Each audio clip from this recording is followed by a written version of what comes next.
જે પ્રમાણે મને કાલે જાણવા મળ્યું, ન્યૂઝપેપરમાં મેં વાંચ્યું હતું કે યુસીસી કમિટીના અધ્યક્ષ અને કમિટીના બીજા સભ્ય આજે મળવાના છે ગુજરાતના અંદર. એ ગુજરાત વકફ બોર્ડના ચેરમેન, વકફ બોર્ડના બીજા ઘણા બધા સભ્યો છે અને ધાર્મિક જે આગેવાનો છે એને મળવાના છે. આ રજૂઆત આજે મેં સાંભળી કે ભાઈ આ લોકોને 5 વાગે મળવાના છે, ત્યારે આજે ગુજરાતના કોર્ડિનેશનના સાથે સંકળાયેલા અધિકારી જે આજે મેં એમને પત્ર લખ્યો છે અને જે અધ્યક્ષ છે રંજનાબેન, એમને પત્ર લખ્યો છે કે આજે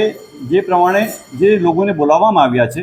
એમાં ગુજરાત રાજ્યના ધારાસભ્ય તરીકે, મુસ્લિમ ધારાસભ્ય તરીકે હું ફક્ત એક જ ધારાસભ્ય છું. કોંગ્રેસ પક્ષના ધારાસભ્ય તરીકે મને પણ આ કમિટીના અંદર બોલાવવો જોઈએ. અમારા પણ જે સૂચનો છે તે લેવા જોઈએ. પરંતુ અત્યાર સુધી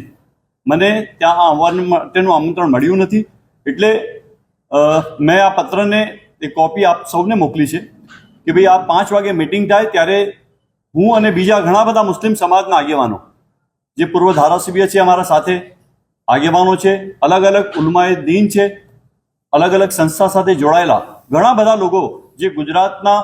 આ મુદ્દાઓ લઈને યુસીસી કમિટીના અધ્યક્ષને આપવા માંગીએ છીએ, ત્યારે હું સમજું છું કે ચોક્કસ મને સમય ફાળવવો જોઈએ, જેથી કરીને હું પણ મુસ્લિમ સમાજનો આ પ્રશ્ન છે અને મુસ્લિમ સમાજનો પ્રશ્ન હું